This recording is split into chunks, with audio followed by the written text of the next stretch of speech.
Hello friends, welcome to AS classes. एक बार आपका फिर से हमारे चैनल पर स्वागत है। आज की वीडियो में हम आपको पढ़ाने वाले हैं रासायनिक अभिक्रिया के प्रकार। इससे पहले की वीडियो में भी हमने आपको रासायनिक अभिक्रिया के 2 प्रकार पढ़ाया हुआ है और वो था संयोजन अभिक्रिया और वियोजन अभिक्रिया। आज हम आपको पढ़ाएंगे विस्थापन अभिक्रिया क्या है और द्विविस्थापन अभिक्रिया किसे कहते हैं। हमने आपको बताया था संयोजन अभिक्रिया किसे कहते हैं। ऐसे दो या दो से अधिक पदार्थ आपस में अभिक्रिया करके केवल एक पदार्थ का उत्पाद करते हैं, वो संयोजन अभिक्रिया कहलाता है। वियोजन हमने बताया था आपको कि जब भी कोई पदार्थ बाहरी कारकों के द्वारा अपने अवयवी तत्वों में टूट जाता है तो उसे वियोजन अभिक्रिया कहते हैं। आज हम पढ़ने वाले हैं विस्थापन अभिक्रिया और द्विविस्थापन अभिक्रिया किसे कहते हैं। तो ये देखते हैं विस्थापन अभिक्रिया क्या है। वे रासायनिक अभिक्रियाएं जिनमें एक अधिक क्रियाशील पदार्थ कम क्रियाशील वाले पदार्थ को विस्थापित कर देता है। यानी जो अधिक क्रियाशील पदार्थ होता है वो कम क्रियाशील वाले पदार्थ को विस्थापित कर देता है, उसकी जगह से उसको हटा देता है। यानी एक के अंदर ज़्यादा ताकत है और एक के अंदर कम, तो जो ज़्यादा ताकतवर है वो कम ताकतवर वाले इंसान को वहाँ से विस्थापित कर देता है या हटा देता है या निकाल देता है। उदाहरण यहाँ पे दिया हुआ है। यहाँ पे 2 अभिकारक, एक यौगिक दिया हुआ है आपका और एक एलिमेंट से। कॉपर सल्फेट, जब कॉपर सल्फेट की अभिक्रिया आयरन के साथ कराई जाती है तो कॉपर की तुलना में आयरन ज़्यादा क्रियाशील है, इसलिए आयरन क्या करता है, ये कॉपर को हटाकर या विस्थापित करके खुद उसकी जगह पर आ जाता है, उसकी जगह को ग्रहण कर लेता है और सल्फेट के साथ जुड़ जाता है। यहाँ पे देखिए आप, पहले सल्फेट के साथ कॉपर जुड़ा हुआ था और जब इस कॉपर सल्फेट की अभिक्रिया हमने आयरन के साथ कराई तो इस आयरन ने कॉपर की जगह ले ली और खुद कॉपर की जगह पर आकर जुड़ गया है। इसने कॉपर की जगह को ग्रहण कर लिया और कॉपर को क्या कर दिया, यहाँ से विस्थापित कर दिया यानी निकाल दिया है। तो जब भी कॉपर सल्फेट की अभिक्रिया आयरन के साथ कराई जाती है तो आयरन खुद सल्फेट के साथ जुड़ जाता है और कॉपर को विस्थापित कर देता है। इसका मतलब है कि आयरन जो है वो कॉपर से ज़्यादा क्रियाशील है। यही है आपका विस्थापन अभिक्रिया कि ऐसी अभिक्रिया जिसमें कोई भी अधिक क्रियाशील पदार्थ कम क्रियाशील पदार्थ को विस्थापित कर देता है या वहाँ से हटा देता है।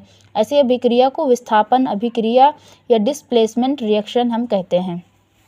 सेकेंड है आपका द्विविस्थापन अभिक्रिया, डबल डिस्प्लेसमेंट रिएक्शन। इसमें क्या होता है, जैसे हमने यहाँ पर एक देखा कि कॉपर सल्फेट और आयरन की अभिक्रिया कराने पर आयरन ने कॉपर को विस्थापित कर दिया और स्वयं उसकी जगह को ग्रहण कर लिया है। यहाँ पर क्या होता है, यहाँ पर 2 यौगिक होते हैं और दोनों यौगिक अपने परमाणुओं को या तत्वों को अदला बदली कर लेते हैं, यानी बदल लेते हैं और दोनों अपने अंदर से एक को विस्थापित कर देते हैं, दूसरा उसको ले लेता है। आइए इसकी परिभाषा देखते हैं। वह रासायनिक अभिक्रिया है, यानी द्विविस्थापन वह रासायनिक अभिक्रिया है जिसमें 2 अभिकारक अपने आयनों की अदला बदली को विनिमय भी कहा जाता है, इसलिए हमने ब्रैकेट में लिख दिया है। अपने आयनों की अदला बदली करके 2 नए यौगिक बनाते हैं। यानी अगर हमारे पास 2 यौगिक दिए हुए हैं और दोनों आपस में अभिक्रिया करते हैं तो ये आपस में अपने आयनों को अदला बदली कर लेंगे, आपस में चेंज कर लेंगे और चेंज करने के बाद अगर सोडियम सल्फेट के साथ जुड़ा हुआ है और बेरियम क्लोरीन के साथ जुड़ा हुआ है तो सोडियम हमारा क्लोराइड के साथ जुड़ जाएगा और बेरियम सल्फेट के साथ। ये अपने आयन को चेंज कर लेते हैं, एक दूसरे के साथ जोड़ लेते हैं। यहाँ पर भी विस्थापन अभिक्रिया है लेकिन 2 बार हो रही है। यानी देखिए, सोडियम सल्फेट की अभिक्रिया बेरियम क्लोराइड के साथ कराने पर, जब हम सोडियम सल्फेट की अभिक्रिया बेरियम क्लोराइड के साथ कराते हैं तो ये बेरियम हमारा सल्फेट के साथ जुड़ जाता है, ये बेरियम सल्फेट के साथ जुड़ जाता है और यौगिक बनाता है बेरियम सल्फेट। और सोडियम हमारा क्लोरीन के साथ जुड़ जाता है और क्लोरीन के साथ जुड़कर ये बनाता है सोडियम क्लोराइड। यानी यहाँ पर सोडियम सल्फेट से सल्फेट विस्थापित हुआ है और बेरियम क्लोराइड से क्लोरीन विस्थापित हुआ है और ये दोनों आपस में अदला बदली करके एक दूसरे के साथ जुड़कर नए यौगिक का फॉर्मेशन करते हैं।